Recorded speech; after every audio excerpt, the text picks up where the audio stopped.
Welcome everyone to the internet sensation known as Triple Threat Talk, episode 96. I am the Dr. Gary Lockard. With me, as always, are just Kendra, Big B, Brandon DeMuro, aka the Peon, and PostMaster Jones, Mr. Jimmy Biggers. I'll have to go on a limb here and say you didn't miss him last week when he was on his putt-putt trip. Yeah, I was at the Putt-Putt World Classics. No, I'm kidding. Yeah, I heard you were at the Great Smoky Mountain Open and you played Smokey the Bear. I played Smokey the Bear and lost, which is actually quite an accomplishment as Smokey the Bear has since passed on, but you know, I did lose. You can still be... The kids watching the show feel like just crush people. Yeah, it's a known fact. It's a known fact that Smokey the Bear passed away. That's you why can still be they keep his memory alive. Everyone can just put a mask on. Yeah, you can be a mask. Well, you don't need a mask, but that's neither here nor there. I know. Anyway. So, anyways. But yeah, last week I was in Gatlinburg with about 20 other guys, and we had a trip. It was a shut up. It's a guys' weekend. We go out every year. We play golf and we drink and we play poker. So they drank and played golf. Right. So they drink and play poker. Just think about that for a minute. See, unlike me, where it's poke her, with him it's poke him. So you know. No, so you're not fighting back from that one. Yeah, you already said you drink alcohol and play poker. So yeah, you already done. What's wrong with drinking and playing cards? You're using clubs and balls. So I mean, come on, you're just wow. Anyway, let's get down to business. Anyway, so let's kick it off with user questions. How did you make it through last week? We did just fine. I laughed a whole lot. Yeah, we were very funny. So without you, it's a lot more easy going. All right. Yes, exactly. For the buck in 5, and we'll start with just Kendra and work our way down. Who would be your dream person to play you in a movie? My dream celebrity? Well, actress, I would imagine. Actress to play me. I would really like for Jada Pinkett Smith, Will Smith's wife, to play me. Just because she's awesome. And I don't know, she's awesome, and she's played some very good roles, like that bank robbery movie I was telling you guys about. She was like the head girl, and I like that. Oh, not saying that I'm a bank robber. The Tyler Perry movie? No, the movie about the women robbing banks and stuff. Yeah. Gotcha. And it was just like, boom, I would like her to play me. And she's short, and I'm short. Big B? Am I going to be able to say my person, or are you just going to interrupt me by saying something completely stupid? Would you just say it? Wasting time just saying it, asking. Elijah Wood? I like Elijah. He's good. Elijah Wood's good. I'm just going to pick who's my favorite actor. I'd pick Matt Damon. Everything he's done, I've always thoroughly enjoyed his movies, and I always really enjoy watching him act. So, I don't know. I think for a while, I think mine has been somebody else, but with him in the Avengers and Thor, I kind of like Tom Hiddleston. I think and I'll tell you why, because I did not like Loki as a Marvel character until Tom Hiddleston brought him to life on the silver screen. I thought he was just amazing. He was very good. And I think that seeing that, I think he could really make any role kind of come to life. So I kind of like Tom Hiddleston. good job. I think I may have to go with Ryan Gosling. Yeah, I can see the resemblance. I see the resemblance. I see more Paul Rubens than Ryan Gosling. I mean, Ryan Gosling looks good. I see more and I make Ryan Gosling look good. So I think Ryan Gosling is a perfect choice. I heard a suggestion was Leonardo DiCaprio, but he dies and everything, so that wasn't an option for you. Well, you know, actually, who I can see playing you perfectly in all seriousness, and it's not a bad choice either, Christopher Mintz-Plasse. No. Did you see that? McLovin? Yeah. I've already had that nickname for years. What about Michael Cera? No. I can see any of the scrawny guys in Hollywood right now. I could totally see playing. And it's not a bad thing because they're all good actors. Michael Cera's a great actor. Scott Pilgrim. Yeah, exactly. And then Christopher Mintz-Plasse's a great actor. It's not an insult. I wouldn't say he's a great actor. He is. He's only been in like funny stuff, so you can't really say. So you would be in funny stuff. Not necessarily. I can play a serious role. No, you can't. Yeah, I could. Sorry. Anyway. That was an overreaction. Yeah, it was. As usual. Anyway. You forget, I did take drama class for 4 years. I know a lot more about acting than you three. Where's that getting you? So, you know. Buck and Five also would like to know, do we like Coke or Pepsi? Well, considering that we don't do drugs around here, I I would say we all would agree it had to be Pepsi. Here's the weird. Well, I mean, does that answer your question right there, Yeah, Pepsi right. Max? Here's the weird thing before we move on. When I was editing the notes that I was in Microsoft Word, it tagged Pepsi as not being capitalized, but Coke wasn't needing to be capitalized for some reason. Pepsi needed to be, but Coke did not. I know, right? Go figure. How about you? You agree, Kendra? What about Coke or Pepsi? I like cherry Pepsi better than I like Still cherry Pepsi. Coke, but cherry Coke has the cherry Coke Zero. It gets you high a lot And faster. it's good. It is so good, and it's no calories. So It's zero for that calories. reason, Zero. I have to go with Coke. 0. From Against All Odds 20. Do you see Claudio Castronoli, or AKA C0. Antonio Cesaro, Cesaro. moving up to being a main eventer now that he is no longer the U.S. champ, or will he drop down to Jobber City? Yeah, him losing to Kofi Kingston a couple weeks ago was pretty shocking to me. I didn't think he'd win. And then Kofi Kingston hasn't been on Raw since he won it, which is kind of odd.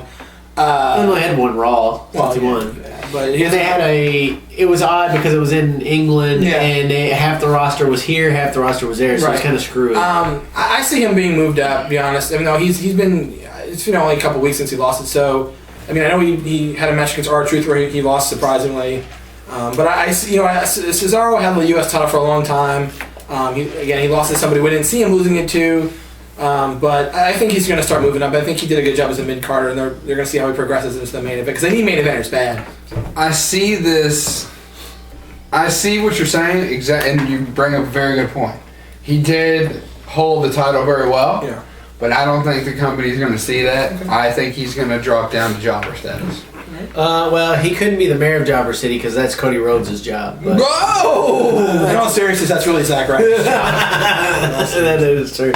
But I think he could be moved up. I don't know if he'll be moved up to heavyweight title or WWE title contention. He might get some matches. But he may get some matches like main event type matches, or maybe the Intercontinental title, which is the next step up from the U.S. title. That'd be a good few way bear versus Yeah, that would be good.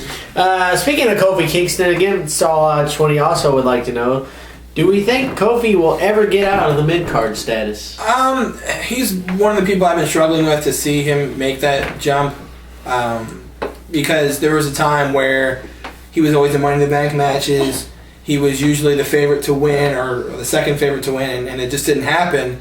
And now that he's U.S. champion again, I realistically can't see ever in his career that's left of him making that jump to becoming, world of W. I can't see it anymore. Maybe there was a time when he was really getting pushed as well as he was in the Money in the Bank matches, and he was really the favorite. He was, it seemed like the next guy to really make that jump to the main event status. He had some matches with Orton that seemed like they would do that with him. But right now, it doesn't seem like he's headed in that direction. It seems like he's going to be one of those guys that just stays through the course like he has a mid-carder his whole career. Yeah, I think that's right. I think he'll pretty much be a mid-carder. I mean, he's done a good job as a mid-card at this point. I think he's secure within the company. I don't see him going anywhere anytime soon. The WWE likes him. He's a good talent, but he's over quite a bit. I mean, there's times when he's, it's kind of but for the most part, he is over. he hasn't been heel since he's debuted, has he? I don't He's been a think face so. I But think he's pretty much been He a kind of face. went a little heel-ish when he fought Orton, but it wasn't at full. So. yeah, exactly. From John Cena 400. Oh. I mean, the He prototype. hates that. I know. Yeah, we do it anyway. He wants to know our choice, so we'll start with Kendra again. Philadelphia cheesesteak or Chicago deep dish pizza? Chicago deep dish pizza because I don't eat beef. Chicago deep dish pizza because it's 5 minutes from here to old Chicago. We've got a full tank of gas, a pack of cigarettes, a dinged up car, and 100 miles to Chicago. We're going to get a pizza. I Blues want a Brothers. Pizza. I want a pizza right now. Let's have one delivered. Yeah, right here on the show. Oh. Live. Deep dish Live. It's not delivered. So it's a DiGiorno. unanimous pick. Definitely Chicago deep dish pizza by far. I have had the real thing, not old Chicago. I actually went to Chicago last year and had the I had the real thing. thing. I went there a while. How was it? And it's absolutely amazing. It's pretty good. I guarantee you will not eat the whole thing in one setting. It's impossible. It's impossible. I Philly promise. cheesesteaks, they're pretty big. It's amazing. So. When they bring it out to you, you're like, You already said, can I have a to-go box? it's like as soon as they bring it to you, yeah, I'm gonna need a box. This is lunch and dinner for the next 2 weeks, right? Absolutely. What's with all these food and drink questions? They're trying to make us hungry. I think so. I think I ate before it came. Good thing. From the Saber Green 2010 to wrap up the questions. Saber. Who is your pick to win the Stanley Cup? All right, that should wrap up questions. Big B. You know, in the beginning of the season, the Kings looked awful. They had like one of the worst starts. Well, they're in the mix now. They're in the playoff hunt. They're one of the seeds in there, so they look really good. The defending champs. I like the Blackhawks. They had that streak going on for a long time. One of the hottest streaks in hockey. I like the Blackhawks, to be honest with you. They look like the best team out of the whole season. And they seem like because they were in the finals last year, so they look like they're kind of poised to get back there and probably take it. I can't pick anybody in the Western Conference. It is against my nature. I will not pick against the Preds, so I'm not picking anybody in the Western Conference. But if I had to pick, I'd go with the Pittsburgh Penguins. They lead the East. They have the best record in the Eastern Conference. And I think that they have an excellent shot to win the Stanley Cup. I can see Pittsburgh, Chicago. I'm cheating a little bit because I'm not up on my NHL standings. I'm gonna pass this over to Kendra too, so she can weigh in. Thanks, I was just thinking. But from where what I'm seeing and the quick information that I'm getting, looks like Vancouver might be a tough out in the West, in the Northwest Division. I just can't pick anybody in the West. Can't you make some kind of pick? I did. I gave you the Penguins. You picked the Penguins. I said the Penguins can win it all. I bet in the West. I can care less who happens in the West. They can all lose as far as I can all. Someone has to win. Well, we can only hope they all lose. honestly, I don't know how good they are, but I like the Red Wings. The Red Wings? The Red Wings actually may not make the playoffs. They're out. Oh my God, they suck. They're on their out looking in. They're on the cusp. There's still 3 games to go for them. If you want to pick them, we'll let you have them. But no. The Red Wings suck. Well, I'm very familiar with the Red Wings. Yeah, they're like the Patriots. We don't like the Red Wings around here. We don't like them around here. What's the Atlanta team? Atlanta? The Blackhawks, isn't it? Atlanta, they don't have a team. They did. They moved to Winnipeg.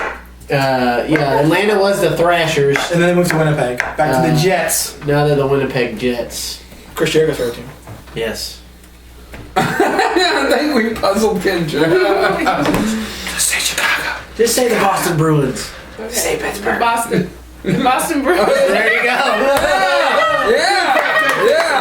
The Boston Penguins, everybody. The Pittsburgh Bruins. The Pittsburgh Bruins and the Boston Penguins. They're not it. So. All right, so that wraps up user questions this week. Sorry we got a little carried away on that hockey question, but when you have amateur hour, when 2 of you don't know much about hockey, it's kind of funny.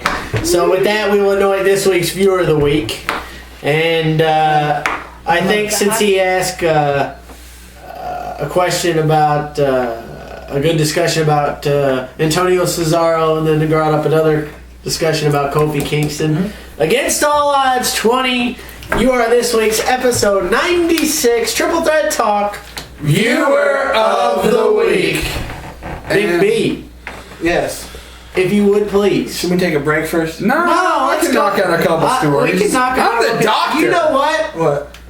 Should we give them the special music like last week? I think we should. Let's do it anyway. Whether you like it or not. You ready? Sure. Right there.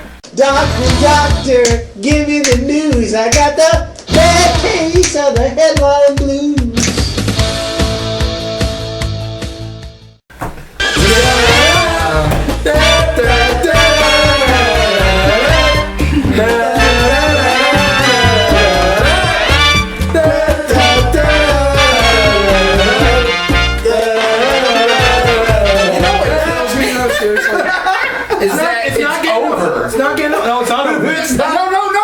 It's getting over. Yeah, it is. That's what I mean. And Fandango better give Chris Jericho some Christmas cards this year because he's helping him a lot. God. On top of that, there's famous talk shows that are Fandangoing. T-shirt now, fella. T-shirt. There's now a T-shirt. That is absolutely amazing. Has a song on the back. Yeah. So if you don't know the words, it's right there in the back. On the back. Right, he's big time. You mispronounced my name. So we're going to get one headline in before we got to go to the break. The Memphis Grizzlies' Mark Gasol, their center, is named Defender of the Year, and we'll get back in headlines right after this break on Triple Threat Talk.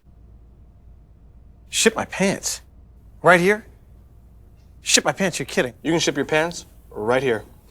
You hear that? I can ship my pants for free. Wow, I just may ship my pants. Yeah, ship your pants. Billy, you can ship your pants too. I can't wait to ship my pants, Dad. I just shipped my pants, and it's very convenient. Very convenient. I just shipped my drawers. I just shipped my nightie. I just shipped my bed. If you can't find what you're looking for in store, we'll find it at Kmart.com right now and ship it to you for free. And welcome back here on Triple Threat Talk. Postmaster Jones, Jimmy Biggers, along with my esteemed co-host, the esteemed one, Gary the Dr. Lockard. The physician. The peon himself, Big B. Hey, I was esteemed last week, so I don't have. And the esteemed co-host on the end, just Kendra. I get no respect. No respect. No respect at all. Before the break, we were fandangoing and talking about Mark Gasol winning the defensive Does player Mark of the year. Gasol fandango? I don't know. Okay. So, speaking of fandangoing, U of L's player, Russ Dickulous, because, fandangoing is ridiculous. It's not ridiculous. It is ridiculous, sir. No. It's amazing. It's Russ. It's very ridiculous. Russ Smith coming back for his senior season at the University of Louisville. I think it's a good decision. Me too. Big B, you know what I think about Russ Smith coming back to U of L next year? Oh, God. I'll let you hang on that. All right. You can go fandango yourself. So, I think it's a good... People were asking me, and we were talking about it on the show, if I thought Russ Smith could play in the NBA. The answer is no. Right. But there is a difference between playing in the NBA, like I've said all week, there's a difference between playing in the NBA and making a very good living playing basketball. Absolutely. A lot of the players in Europe make $350,000, $400K a year. Do I think Russ Smith will make that? No, I think he would make more like $250K a year over in Europe. Which I'm not going to sneeze at. No. I don't imagine that Russ would either. No. I do think he's too small for the NBA. I feel the same about Peyton Siva. Mm-hmm. I think that those two have a great chemistry, and if one team picks up Russ, the other team will pick up Siva as well in the future. Yeah. So I think that's what you're looking at. Go ahead, Kendra. Let Kendra lead. Yeah, I was listening to Coach P today, and I agree. He was like, he supported Russ's decision to go, and if he decided to go, he would tell everybody, what he thought about him. But like he said, he still feels like he can develop as a player, and that's how I feel. Like he's very talented, but like he said today, he can be a better off the ball player. He can be a better passer.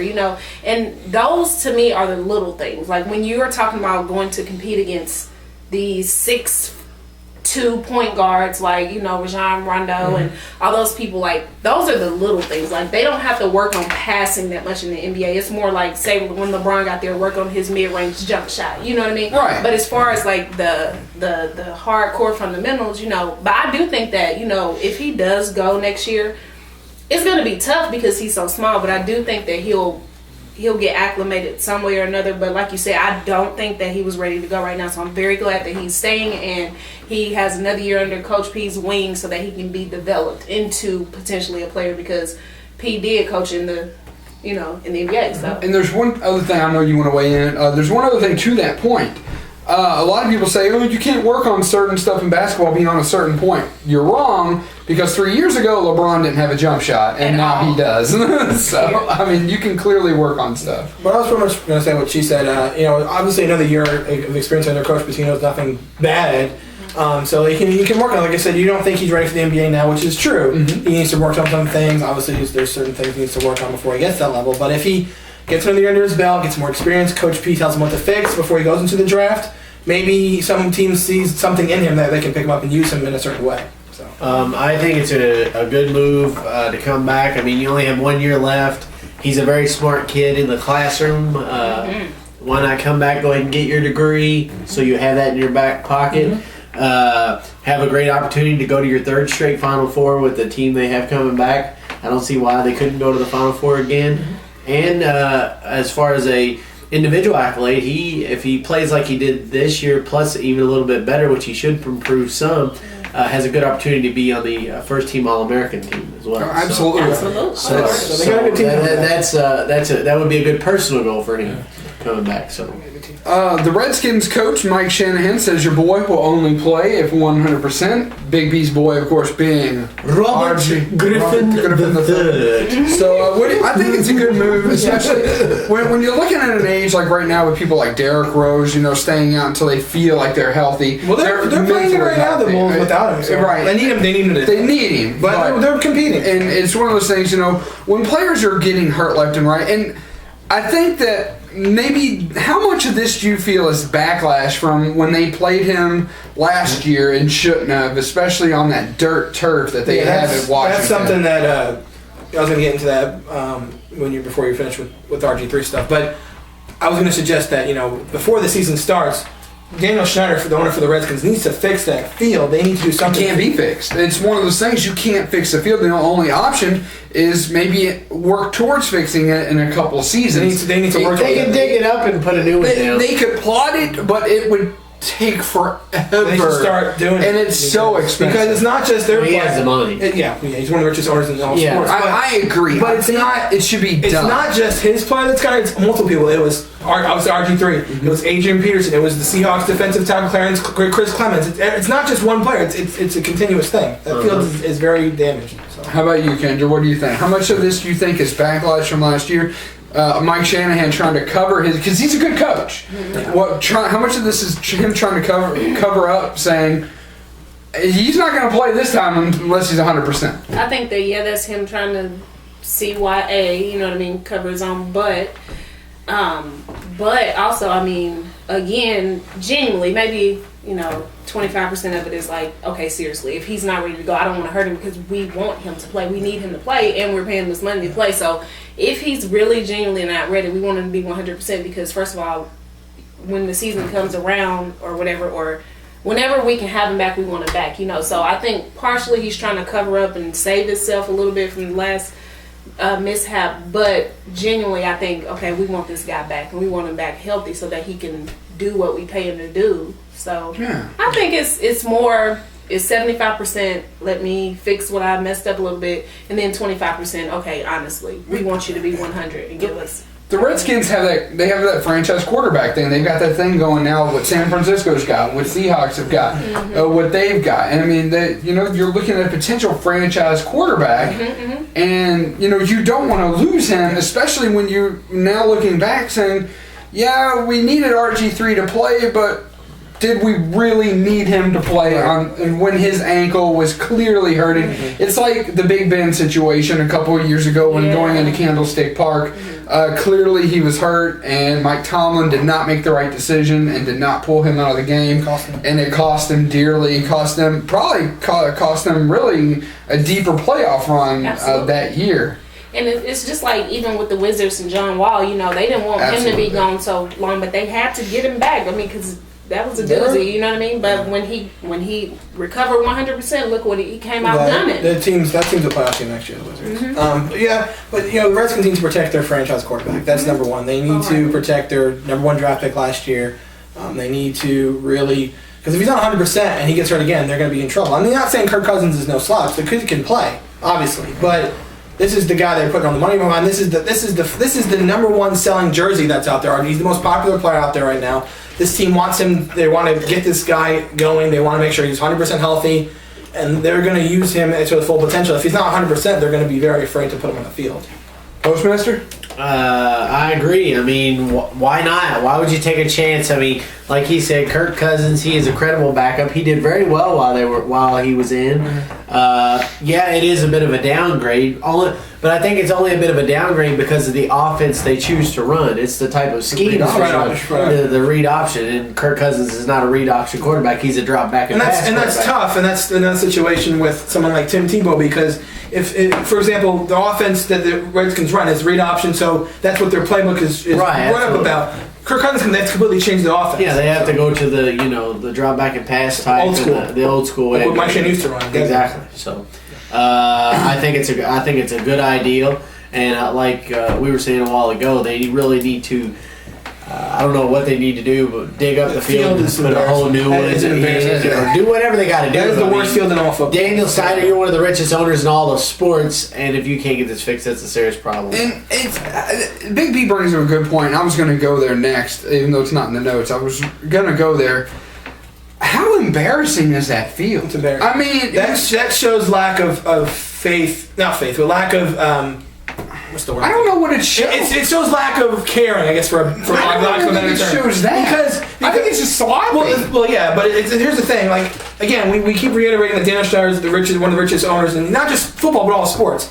He has the resources to fix this field, and it's not just the first time we're hearing about this. This field's been this way for a long time. So it's not nothing. It's like a trail. It's nothing new. Last year, Adrian Peterson got hurt on that field. The year ago, before this, obviously the season he had this previous year, but the year before that, the field. So it's nothing new. This happens before. So obviously this is something that's been going on. So for him to just keep a blind eye, I don't know what's going on. It needs to be fixed because you're injuring players. It's like a dust trail. Not just your own. When you're running up that field, it creates like a dust trail. It's like horses running the Kentucky Derby. Ridiculous. Yeah. Speaking of that, that's coming up in a couple weeks, but we'll talk about that In later 2 time. weeks. Quentin Groves of the Cleveland Browns is arrested for soliciting an undercover police officer for sexual intercourse. Good job. Good job, buddy. You are an Well, he may not be idiot of the week yet. Hold I on. don't think he's idiot of the week. I know. Good job. I mean, because and I don't think he's idiot of the week because this kind of thing happens. It's only publicized because I know. Those Browns players. I know those silly Browns players. There's something about Ohio pro football teams and people getting into trouble. I don't know what it is. Seriously. First you have the Cincinnati Criminals, and now you got the Cleveland Criminals. I mean, I just don't get It's it. the state of Ohio. What's going on up there? Well, before we get to break, Big B, take us through the Monte Carlo Masters. All right, so from 2005 to 2012, 8 straight years, Rafael Nadal dominated that tournament. No one beat him. Djokovic made the final the last two years against Nadal, and Nadal was able to just beat him. So this tournament was definitely interesting in terms of Djokovic went into with a bum ankle, nearly lost to Mikhail Yuzny in the opening round where he played him, and didn't really look that great moving-wise. He moves on, he's playing better. I guess the ankle's getting a little bit healthier. Nadal didn't have a lot of trouble. He faced a very tough opponent in Grigor Dimitrov and was able to pull through that. Dimitrov gave him a tough of a test, but Nadal was able to pull through that one. And then there was a lot of upsets in that tournament. Fabio Fognini knocked off a couple of people to get to the semifinals where he lost to Djokovic. Andy Murray got just thrashed by Stan Wawrinka, 6-1, 6-2. Murray just didn't look great at all. He wasn't moving well. He was kind of having those old Murray tendencies, kind of getting really frustrated in the court. I'll see what happens with Murray moving forward. But the final was Nadal and Djokovic yet again. And obviously Nadal was the clear favorite because it's on clay, but this was not the case. The first 5 games of the first set went to Djokovic. Djokovic went up 5-love before winning the set 6-2. And the second set was a little bit more competitive, but Djokovic was able to keep up and stand strong and defeat Nadal 7-6 over. His 8-year run at Monte Carlo was over. Djokovic becomes a champion. He's only missing, I think, Cincinnati and another one, and he has all the ATP 1000 titles. The good thing about this one for Djokovic, he lives right in Monte Carlo, so instead of him having shipped the trophy, he did the drive it home, which is a nice touch for him. So the men now are headed to Barcelona, Spain. They're currently playing right now. Nadal's playing as he always does on clay, playing very well. Actually, a huge upset today actually happened. David Ferrer was the number 1 seed. They're actually lost to a qualifier in Dmitry Tursunov. Ferrer not playing that great at the moment, so Nadal could possibly jump him depending on when the tournament that Nadal enters. If Ferrer has the points to defend, I've discussed that before how the points work. So Nadal could jump Ferrer. Hopefully I can try to get Alex Johnson back on the show for a French Open preview, and I think he probably would agree with me that I think Djokovic is now the favorite to win the French Open over Nadal. I mean, he's got to win over him on clay. He's got to win over him at a tournament that he's dominant at, which the French Open, Nadal has been dominant. So that could be a huge boost of confidence for Djokovic. On the women's side, they're playing 2 tournaments right now simultaneously. There's one in Morocco, where not many people are playing right now. The more popular tournament is the one in Stuttgart, Germany. People that are playing the tournament are players like Sharapova, Petra Kvitova, and Lena. So definitely keep up to date on that if any development thing happens. But the French Open is coming up in a couple weeks in May, and it should be an exciting tournament as usual. So, thank you very much, Big B. And I'm going to pass it over here, and Jimmy's going to take us through some NASCAR, the beginnings of NASCAR, real quick, and go from there. All right. Last week on NASCAR, we were at the famed Kansas Speedway, where Matt Kenseth was victorious in the victory. However, news out today, big news. We thought, Big B, Kendra, we thought last week that the fines that we discussed that NASCAR levied out were bad. But when we get back from break, wait till you hear the fines that Matt Kenseth and company got levied out this week. Cliffhanger, fella. So, when we get back from break, we're going to discuss the penalties levied by NASCAR in the NASCAR world right after this. Good call on the original recipe. Yeah, good call. Love this stuff. Yeah, totally. I kind of wolfed mine down. What's the matter? I think I ate the bones. I ate the bones. I ate the bones! Settle down. I ate the bones! KFC Original Recipe. Now available without the bone. Freshly prepared white or dark meat chicken. Boneless and skinless. Try 2 delicious mouth-watering pieces in a combo for only $4.99. Today tastes so good. And welcome back here on Triple Threat Talk. PostMaster Jones, Jimmy Biggers, along with my esteemed co-host, the esteemed one, Gary, the Dr. Lockard, the esteemed one, Big B, Brendan, and the esteemed one, just Kendra. It's like Christmas. And before the break, we were talking about Matt Kenseth picking up the win at Kansas Speedway. However, today, the hammer was dropped. The number 20 Husky Tools Toyota Camry was found to have violated sections 12.1, actions detrimental to stock car racing, 12-4J, any determination by NASCAR officials that the race equipment used in the event does not conform to NASCAR rules, and 20-5.5.3 parentheses E, only magnetic steel connecting rods with a minimum weight of 525.0 grams will be permitted. Connecting rod failed to meet the minimum connecting rod weight of the 2013 rulebook. And in plain English, he screwed up, and he had an illegal engine. They do not inspect the engines at the track. They take them to their R&D center in Charlotte and do them there because that's where they can break the engine down. And what happened was one of the rods inside the engine was found illegal. So for that, his crew chief, Jason Ratcliffe, was put on 6-race suspension and fined $200,000. What's going on here? Car owner Joe Gibbs, his owner's license for the 20 was revoked for 6 races. He also lost 50 championship car owner points, and the first place finish, where you normally get bonus points for winning to count towards the chase or to use to try to get the wild card spot, will not be allowed. So basically, they took away the win without taking away the win because they can't use it for bonus points. And also, they cannot acquire any car owner points for the next 6 races. So he's not going to win the car owner championship. Matt Kenseth lost 50 driver points, had the Coors Light Polo Award stripped from him, and he will not, because of that Polo Award will not be eligible for the 2014 Sprint Unlimited at Daytona. What are they doing over there? And they also lost Toyota lost 5 NASCAR manufacturer points for all this. Wow. So the moral of the story is know how to use your rod. Well, no. The moral of the story is you don't mess with this Generation 6 car. NASCAR is very serious with this car. This is their car that they plan on using from here for at least another 5 to 6 years or more, I would imagine. This happened once before when you mess with the engine. Carl Long, he's kind of a start and park type guy. He was a low budgeted team, and he's still yet to recover from it. Gibbs is obviously a big team, one of the top tier teams, so they will recover, they will overcome, and they have announced that they will appeal. And in fact, the suspension of the crew chief and any suspension will not take in effect until after the appeal is heard. So they will be allowed at the track until the appeal is heard. I gotta think with the size of the penalty and the harshness that was levied, I don't see this one getting overturned. You don't mess with an engine, especially when you win the race and you find that your motor in your car is illegal. That's not good. Joe Gibbs is saying, it's something to do with Toyota Racing Development, who does a lot of their engines.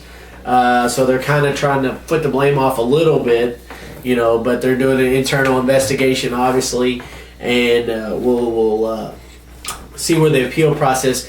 This knocked Matt Kenseth from in the top 5 in points all the way back to 11th, which is not actually that bad because he has a win already that does count that he got earlier in the year. So it didn't really affect him too much, but it definitely affected the pocketbook of the crew chief, and it killed Joe Gibbs' chance of winning the owner's title with the 20, which is a bad thing.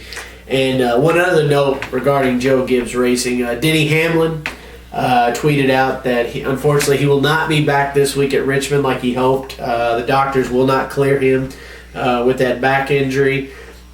His best hope is to get back at Talladega. He plans on running at Talladega in the back until the first caution and get out. That way the car can start earning points a lot sooner. So definitely dropping the hammer on and that's 2 weeks in a row we've had huge fines and penalties in NASCAR. What's going to happen next week? Tune in to find out. And to elaborate on last week, one quick thing, found out what they were doing.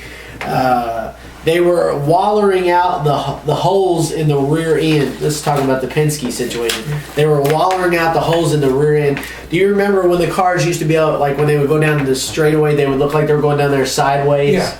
Well, that's what they were trying to do. That's outlawed. You can't do that anymore. They were trying to make the cars yaw out again, as they say, and kind of like look cattywampus as it come down the straightaway.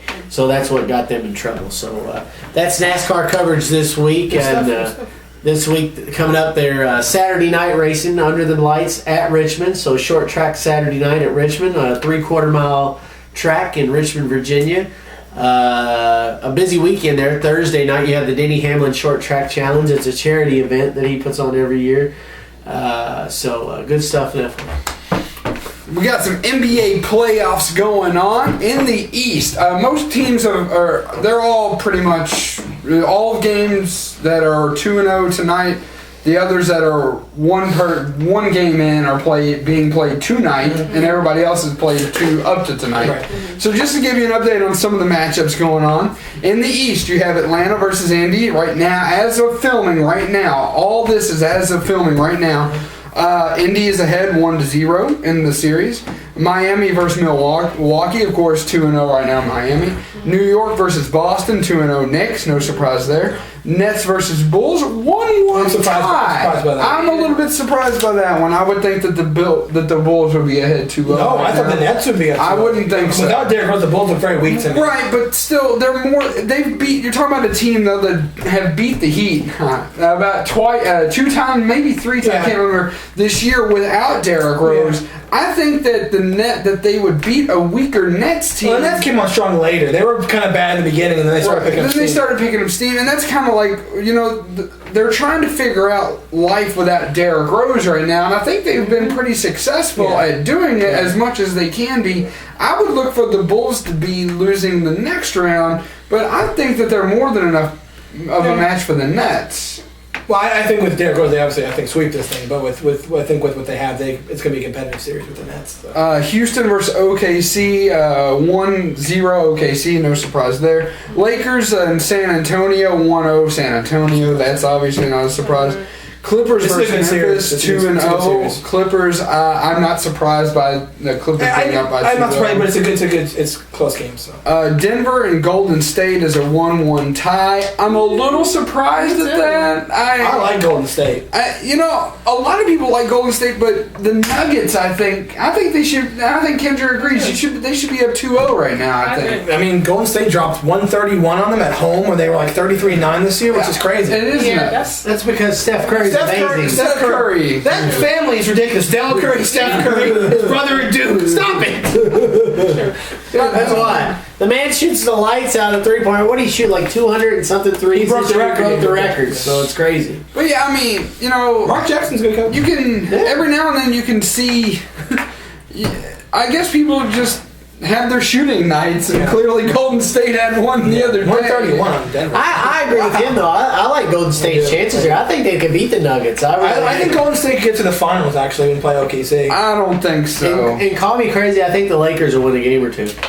I wouldn't call you crazy. I wouldn't call because they beat him before. I know, but they don't have Kobe, so a lot of people are I know, but they're doubting him, saying, "Oh, we don't have Kobe."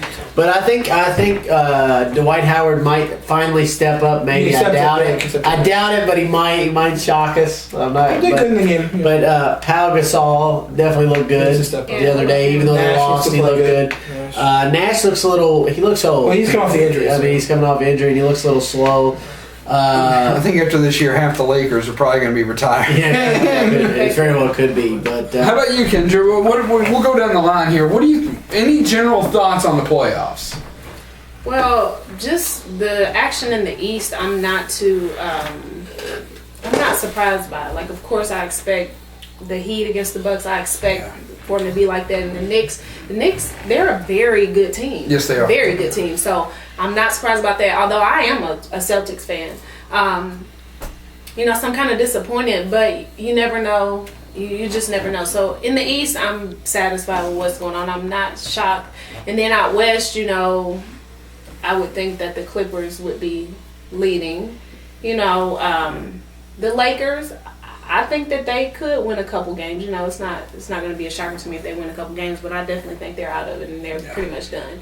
And then, of course, Oklahoma City is just who I have coming out of the West altogether because that's just what it's. I'm pretty sure it's going to be a repeat of last year's finals. I'm excited. I'm excited about it. That's what we said last week. It's not much in the East. The East is predictable.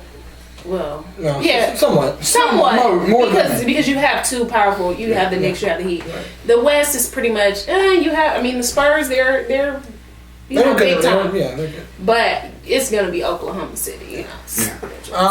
In the East, it wouldn't shock me if the Knicks upset the Heat in maybe 7 games because the Knicks are playing fantastic basketball right now. They're having problems at the beginning of the season. They started getting together, and Carmelo Anthony just came on strong. He won the scoring title. Durant's won the last 4 years, so obviously their team is clicking. The Knicks at the right time. They're beating Boston pretty good right now, so that's gonna be. Like I said, no one else in the East really bothers me except for the Heat and the Knicks. They're the two teams I'm looking at. Everyone else, Indiana's good. The Nets are good, but I think they're gonna cancel each other out. And the Heat and the Bulls are the Heat and the Knicks are gonna finish off the East. And in the West, I like Houston, but I don't think James Harden with the Rockets is enough to beat OKC. I said on the show last week where between the Lakers and the Jazz, who was going to get in. I said the Lakers would get in because of the Jazz losing. That's exactly what happened. The Lakers, I firmly believe this. The Lakers only won that game against the Rockets because they had nothing to lose. They were already in the playoffs, so they were playing with no pressure on them. They were already in the playoffs, so that's why they were able to play the way they did against Houston. And Houston suffers because they're playing the best team and the second best team in basketball in the Thunder. So they might win one game. Maybe, but OKC has this wrapped up. San Antonio and Lakers, I agree with you and Kendra. I think Lakers could win maybe 2 games, but that's about it. Clippers and Memphis, I can see Memphis maybe winning 2 games. Memphis has got enough talent to win a couple games, but the Clippers are too strong.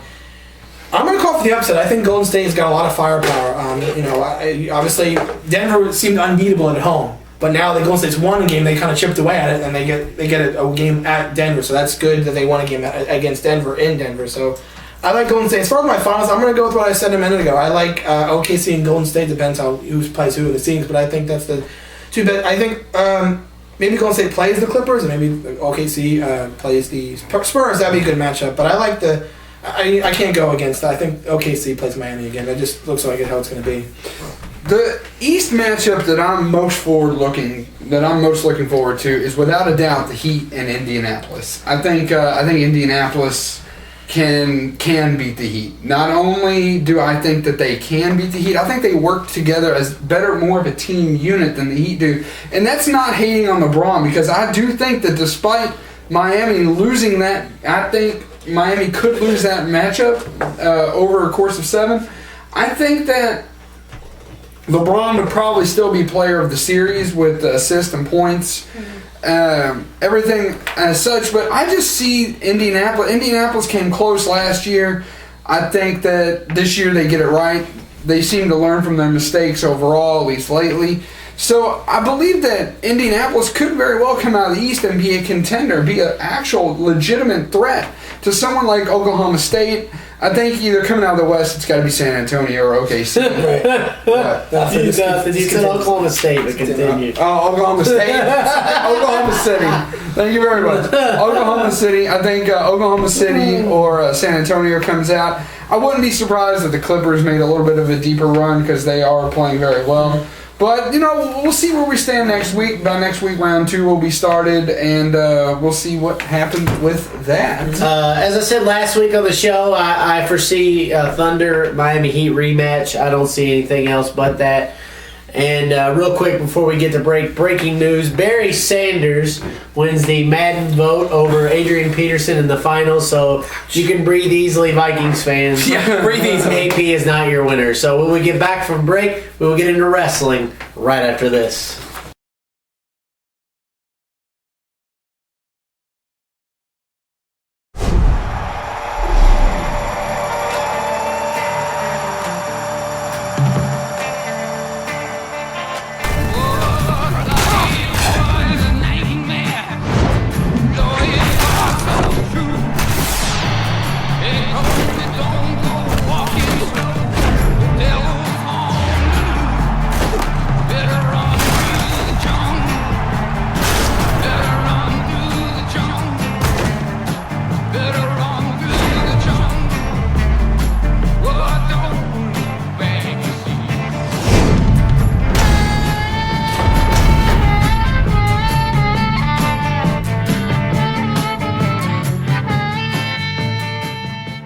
Welcome back here on Triple Threat Talk.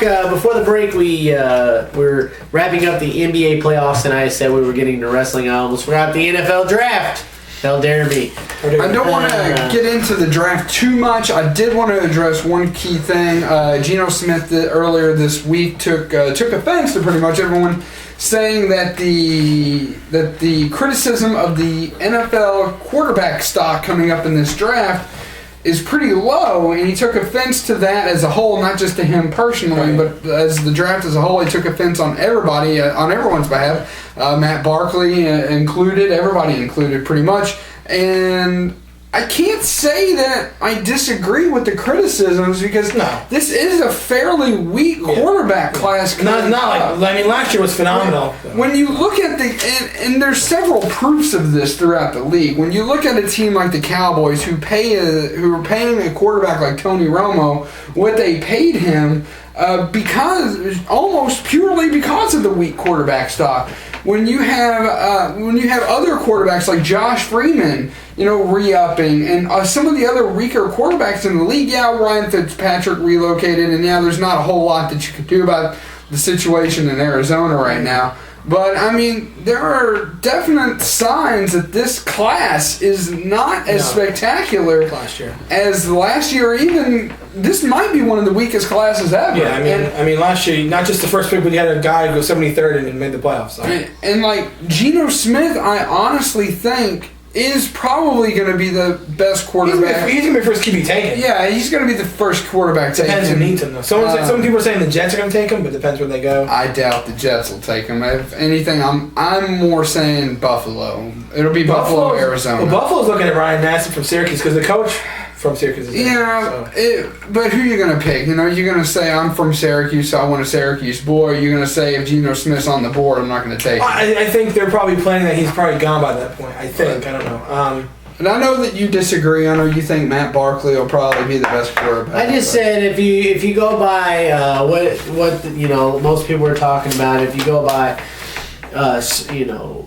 numbers later on down the line, I think Matt Barkley has a better chance of having a better career than Geno Smith. I very well could be wrong, but I did. That's just my opinion. I think with the style of QB that he is versus the style of Geno Smith does remind me a lot of like Robert Griffin and Russell Wilson. But eventually, teams are going to figure that out. See, I don't see that in Geno Smith, though. I don't see a read. He does have an arm. He does have an arm, but he runs a lot. Well, so does Wilson and Arkin. They got arms, too. Right, I know. I'm just saying from the standpoint of running. Teams are going to figure that out, so. Kendra? I don't really have an opinion. What? I've been trying to think. One quick note, I know you know the answer, but I want to pose this question to you. For the first time since the year 2000. This could be the first time since the NFL draft, the 2000 NFL draft, that a quarterback was not taken in the top 3 picks. Oh yeah, I totally agree with No, that. no, it's fact. No, it's I agree. But what I'm saying is, I'm posing a question to you. During that year, do you know who the first quarterback was that was taken and what place he was taken in 2000? Yes. Oh God! If you give him the hint, he might get it. I don't know if he. Wait, what's the hint? I get a lifeline here. The hint would be Mike and Mike. That's not a good hint. You sang the song, though, didn't Well, it's the song was what is it? And I will always love you. Yeah, there's your hint. Drew Brees? No. Because I thought I remember singing "I Will Always Love Drew." No. Okay, so I'll give you the answer. Okay. In 2000, the first quarterback taken was in the 18th pick, and it was Chad Pennington of the New York Jets. And you know what? You know what's absolutely funny about this? The other day I had a conversation. We went to Spinelli's Pizza, a local pizzeria, very good pizza. And I met a man there who's been broadcasting for 20 years. And we actually started talking about Chad Pennington because he mentioned that he went to the Marshall game the year that Marshall absolutely decimated U of L in the snow in Detroit. And you know who that quarterback was? Chad Pennington from Marshall. Mm-hmm. So it was one of those things that that's actually very funny because of that. But yeah, Chad Pennington came out. He went to, you said the Jets, right? Yep. He went to the Jets. Had a decent pro career. A lot of injuries kind of cost him. So. The injuries kind of cost him. But yeah, it was one of those things that that's actually kind of funny because I was just talking about this the other day. But in terms of the draft, I was reading something today. E.J. Manuel's getting a lot of interest from the Eagles. We'll see what happens with that, if they want to go with Nick Foles or not. I personally think Manti Te'o goes to Jacksonville. I don't know why I sense it, but I just sense Jacksonville's going to pick Manti Te'o. I don't know why. We'll know the answer tomorrow. Tomorrow's the draft. Tomorrow's the draft. We'll probably tweet out a couple things. Well, tonight's the draft. No. Yeah, tonight, yeah. Tell me, Mom. It's the worst kept secret in broadcasting, I think, of when we film and when this airs. I think you can figure it out. I think they can figure it out. Public access is going to be a lot different. It's going to be a lot different. So that's headlines this week. Good stuff as always. From that, we transitioned to the wrestling portion. Ted Turner calls it. I want to credit Brian Cannon, OVW Mania, OVW Blogspot, keeping us up to date with Ohio Valley Wrestling. Had a couple things happen. Mr. Pectacular, your man. His birthday the other day. Yeah, he had his birthday the other day. Happy birthday, Jesse. Faced Eddie Diamond. The Coalition, this came down to no contest. Coalition interference, first match of the night. Brian Cannon mentioned on his blog spot that he believed that this was going to be a trend. And I've seen him blog these things. He puts his thoughts down as the matches go along. That's so good. This is not like something that, he waits to the end to put that up. So he thought that the Coalition would be a theme. Let's see if he turns out to be right. Mm-hmm. Ryan Howe went against Doug Williams. Williams won by DQ. Once again, Coalition interference. So, Randy Royal, the Double R Super with cheese, fought certain members of Delta Squad Alpha. Delta Squad Alpha, since there's more of them than they are of him, Delta Squad. Delta Squad Alpha is one of the Coalition parts. They come up apparently with it was Coalition night. It was Coalition night. Seems like that was with the exception of this next match, Trina versus Epiphany. Trina, of course, coming back from injury. Trina is the new Ohio Valley Women's Championship. Did knock off Epiphany. So it's a pretty big news right there. And then the last match of the night kind of really set the tone for Coalition Wednesday, as I'm going to call it. Spade versus Moose came down to no contest. The Coalition came out and pretty much destroyed both men. And Moose was badly injured. Moose was badly put in the hospital. Yeah, he was hospitalized. So good stuff. Thank you very much, Brian, for keeping us up to date with everything happening. Official Triple Threat Talk, OVW. I don't know about you guys. I am planning on going to Saturday Night Special when it comes up next week. So it's not next week. I'm sorry, this Saturday. Sorry. It's not this Saturday. It's in 3 Saturdays. And it's on a day that I don't think you can go to. Yes, it's on a day you'll be in the graduation of your cousin. Snap.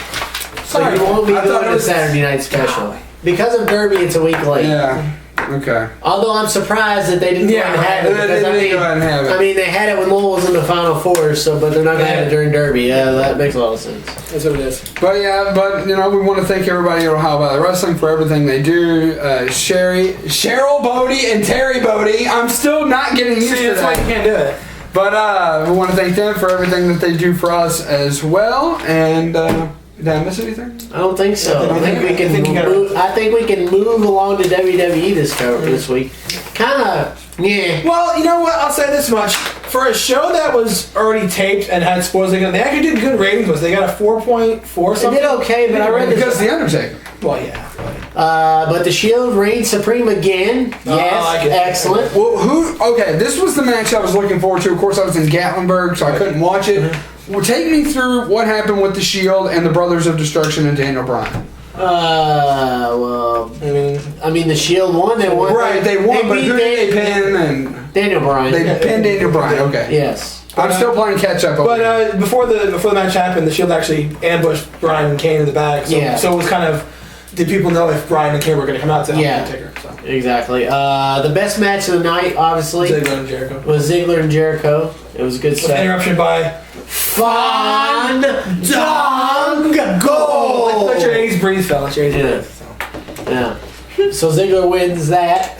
Fandango has a match later on in the night against William Regal, of all people, and he beats Regal. And then Jericho comes in. Well, before that, everyone was doing the Fandangoing again. So. All right. The crowd was into it again. Yeah, it's sweeping the nation. Fandango is he's it now. It is sweeping the nation. Did you? I don't know if we saw it on the show a while ago, but after WrestleMania, I think the Monday after WrestleMania, where the Fandangoing thing became, because Steve Austin actually tweeted, and he says he thinks Fandango will be Intercontinental Champion in 6 to 8 months.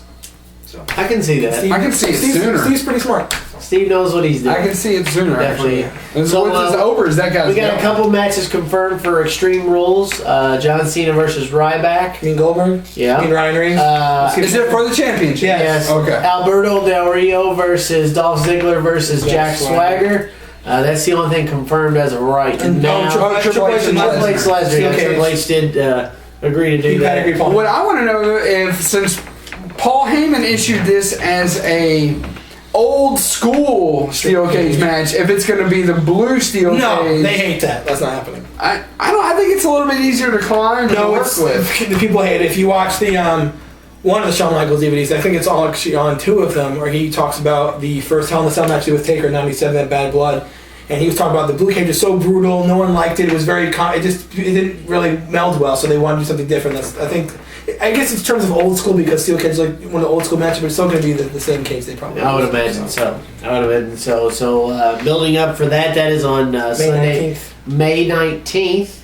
That will be taking place. So good stuff there.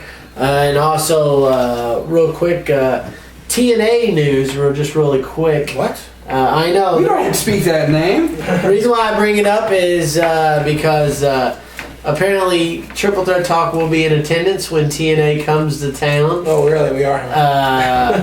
And AJ Styles made his in-ring return last week. So he's confirmed, I guess, for it. Well, he hasn't been. They announced anyone to do that He yet. fought James Storm, but the way TNA went off the air, it made you think, is he the newest member of Aces and Eights? So I hope not. Joey Styles or AJ Styles or AJ Styles. AJ Styles. But they don't know who's confirmed for that show yet, do they? No, not yet. So that's wrestling this week. Does anybody have a wild card? I have a pretty huge one. I have one, but I have one small one. Actually, I do. I have one small one and one big one. So. Go ahead. That's what she said. You have a wild card? I don't. Okay. My small one, we mentioned earlier about the Madden cover vote. Barry Sanders obviously on the cover. I would have felt bad if it was Adrian Peterson, because everyone knows how the Madden curse works. Someone gets hurt, and AP was just recently injured. So looking forward to it. They actually showed a trailer for the game this evening when they revealed the cover. Looks very good. Looks like it's heavy on the running game. I guess no surprise, because the read option was very prominent last season. So it seems like what they're building towards. Comes out in August. Looks very good. Definitely going to pick it up. As usual, I pick up every Madden that comes out. So that's the big Madden 25. Madden 25th anniversary. That's good. That's the big wild card, and I think he knows what it is, because I was teasing it on Facebook. He wants to know what's going on. I put out a Facebook post Saturday or Sunday talking about the USCA league that I was in.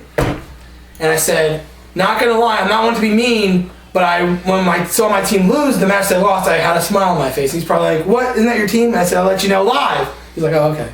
So anyway, what happened was, here's what's going on. Signed up for the league, I paid my money, so here's what happened. First match we played a team that was one of the better teams in the league. They were one of the better teams. Mm-hmm. And we lost, we got crushed, I understand that. So I only played once, I only played one time. Played one time. So then, I played one match. And the second match, I get a text from my coach saying, we're going to have a spot for you this week. He assured me, he said, we don't have a spot for you this week. I'll get you a match next week. I said, okay, fine. So I drive out about 20 minutes to Louisville Racket Club off Westport. Now, no, Westport Road. Mm-hmm. Anyway, so it's like near Linden Lane, right? Around that area. So I go there, pay my money, that I'm on the court, and the guy comes up to me. It wasn't the actual coach, it was like someone taking over for him, so a placement.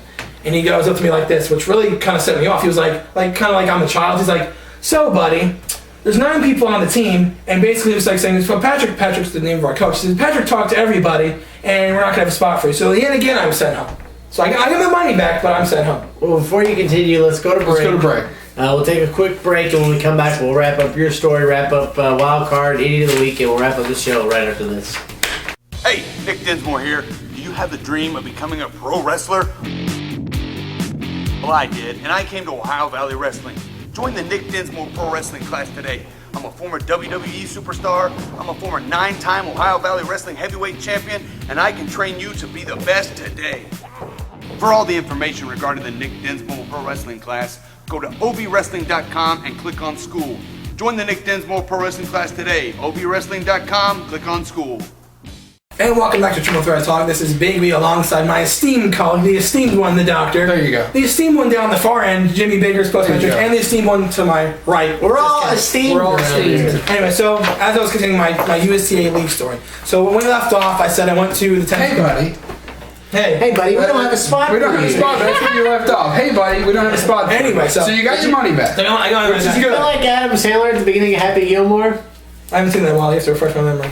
No. He goes for hockey tryouts and they tell him he doesn't make it. Yeah, and he just goes. Well, I made the team, so that's not the point. Right. But anyway, so here's what happened. So I get my money back. I'm not in a very happy mood because it was the second straight time I've been told that I'm not going to play. So here's what happened. So then, kind of peeved, and I'm like talking to people on Facebook about it. And they're saying you need to assure them you're going to play this week. You paid your money. You should play. 1 week is okay. 2 weeks is kind of pushing it. A third week in a row, that's just like unheard of. So I go to the the Dutchman's one, Advantage Tips on Dutchman's Lane.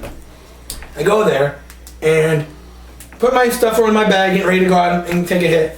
Guess who comes out? The coach, the actual coach comes out, looks at me, has a look of like, it ain't happening again.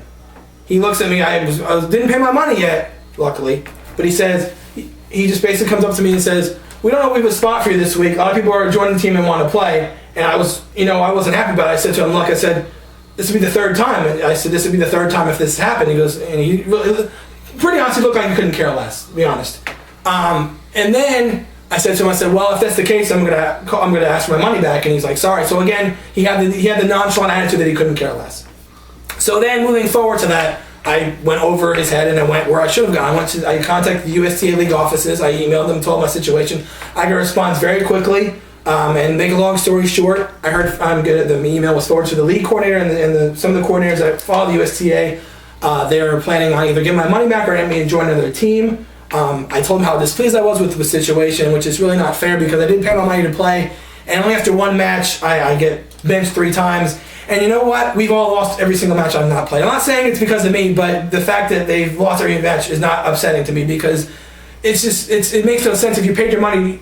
Here's the thing. The fact that he lied, which set me off, is because he said, he goes, I'll get you a match next time. He wasn't there that time, so that's fine. He's there this time, and he's like, it's not, you're not going to play again. So it's like, I don't know why I joined in the first place because I said in the email, I said, it's not only my confidence as a player, but a member of the USCA. If this is going to happen, why am I going to do that? Because that's one of the perks you get for joining the USCA is to be able to join leagues and play with other people. If that's what's going to happen, why should I be a member of that in the first place? So hopefully it gets resolved. I'll keep you guys updated. I should get an email from the USCA. If not, I'm going to contact them myself and see if I can either get my money back or something I can do, but that's my wild card. I'm not too happy about it because you pay for something, you should get a service. Ridiculous. You should get a service. I agree. That is ridiculous. Once is okay. Twice is kind of push it. Third time is just outrageous, and it's unfair. I think your coach deserves to be a nominee for Idiot of the Week. Yeah, He should be. I don't necessarily agree with. I don't what they're condone putting that at through. all. That's ridiculous. Especially if you pay your money. It's not like there's a competition. It's going not like on. there's Yeah, It's not money because here's or the thing. anything on The first time we met together as a team, we went to the Central Park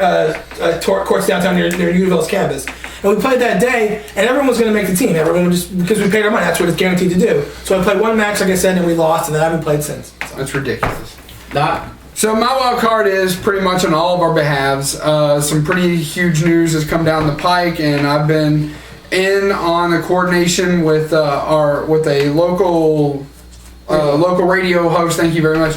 A local radio host or local radio program manager by the name of jimfenn, local Clear Channel affiliate, 790 AM. A morning show position recently came open. We won't go into details. It's not important. The important thing is we're asking all of our fans, all of our listeners, if you're just glancing at the show today, kind of give us a check out and you like it, email jimfenn at clearchannel.com. I'll put the link jimfenn at clearchannel.com. He'll put the link in there. Just say, be polite. Just say, Triple Threat Talk is good. They at least deserve an audition. I've had a lot of people tell me that they've said that we deserve our own show. That's not what we're asking. No. We're asking for a chance. I don't want anything given to us. No, of course not. Right now, we've earned everything we've got every step of the way. There's been a couple missteps and a couple people who are absolutely insane. Won't go into that, but impolite. Yeah. But I will say that all we want is a chance. Yeah. So if you think that we're even worthy of a chance, which I more than think we are, and I think we all agree, send them an email and say, go ahead and give these guys a shot. We did get an email saying that we are on the list of possible. No one knows how long that list is. We don't know how long that list is. It could be 10, it could be 100. We don't know. But I think we more than deserve a shot. Yeah, so. I agree with you. I think, and not just with this, I think in life everyone deserves a chance at something. So I think we deserve a shot. So last week, at the end of the show. Oh yeah, how much time we got? We got about 10 minutes. We're good. I kind of teased at you all. That myself could be becoming a entertainment reporter. So you work for Entertainment Weekly now? No. People? No. ET? No. TMZ? No. Okay, I give up. Guess again. I don't want to guess anymore. I'm working for Triple Threat Talk. Oh, hey. Okay. Now here's the cool part. As you know, we do cover 95% sports and wrestling, but there's that 5% that we do like to talk about movies and music quite a bit. Sure. We get a lot of questions. We openly talk about movies and music we like quite a bit on the show. So I had a brilliant idea. You had a brilliant idea? I know. Color me shocked. It's not often I come up with a good idea. But neither here nor there. Why not try and get media passes for one of the big shindigs the night before Derby? Why not? Why not? Well, I tried, and guess what? I succeeded. So on Derby Eve, Postmaster Jones and my lovely wife Stephanie will be going to the Unbridled Eve Gala at the Galt House. I rented a tuxedo. Mm-hmm. Is it the one you wore at Saturday Night Special? Because that's too big. No. I rented a tuxedo, and Doc, just to give you a list, because you weren't here earlier when I was running over with them, just to some of the people that I'm actually going to be able to interview them, so we'll have pretty cool interviews for the show. Are you sure we can interview them? Yes, I've gotten clearance. I told them what I wanted to do. Okay. So I'll get to interview. It may only be like a question, but there's some... Depends. It's on the red carpet, right? Yeah. Let's say you like one or two questions. Yeah, and then also you get photos, so we'll have photos of the celebs on our website and that and the other. Such people as Warren Moon, retired NFL quarterback. AJ Foyt, we all know who AJ Foyt is, multiple-time Indy 500 winner and motorsports guru. Such actresses as Jennifer Tilly, Jane Seymour, Lauren Conrad, professional poker player Mr. Phil Hellmuth. Hey, you gotta give me a shot at Phil. Robert Williamson III, another famous poker player. Local celebrities, Jeff Walls, the head coach of the U of L women's team. Angel McCautry, former player, now WNBA superstar. Music sensation Mr. Luke Bryan will be there as entertainment. Also, Miss Jo D. Messina, along with several other, including former NSYNC star Lance Bass. So that would be good for Big B's side of the things. But that's why didn't I see that coming? I saw it coming. And also jockeys Julian Le Peru and Rosie. Rosie's gonna be there. Rosie Napravnik will also be in attendance, and several more. So, I might try to get some media passes. So hurry up on that. I don't know. We'll see. So I will be there. Like I said, I'll get some interviews, get some photos. So just a little different side. Why did you get all this media passes? I can only get 2. Killing me. And the sanctity of marriage comes first. And because we can move to Connecticut real quick to meet that list of celebrities. Somebody off camera is threatening to throw their phone at you. I'm not gonna mention who it is. I'll just say what we have to do is we go to Utah, convert to Mormonism, and then fly out to Connecticut. There we go. Oh my god. That's how the doctor's brain works. So that's coming up next week. So not next week on the show, but the week after we'll have a wall-to-wall coverage of my fun time. Or not so fun time. The not so fun time at the Unbridled Eve Gala downtown at the Galt House. Should be fun stuff for sure. Should be. So is that wrap it up? I think so. Any other topics or anything? I don't think so. Of the week? Yes, your coach. Your tennis coach. Yeah. By far. Absolutely. No doubt about it. No ifs, ands, or buts. Big B's tennis coach. You are this week's Triple Threat Talk Idiot of the Week. I'm my high school coach, the UST. I think my high school coach watches this show. So that wraps up the show this week. A good show as always. Episode 96. Crazy. So if you want to like us on Facebook, please do it. Facebook.com/Triple Threat Talk. You can follow us on Twitter @Triple Threat Talk. You can send us any comment or question you have, plus your blogs. Thank you, Kermit the Frog. @TripleThreatTalk@yahoo.com. This is Big B. This is Kendra. You guys have a nice night. This is Gary the Dr. Lockhart signing off. It ain't easy being green. This is Postmaster Jones. Have a good week, everybody. This is Big B signing off, and actually this Friday we're going to be on public access, so that's going to be a fun time. See you guys next week. Woohoo! TV. Kermit the Frog. Kermit. It ain't easy I love being them green. babies. It ain't easy being green. They are the color of leaves.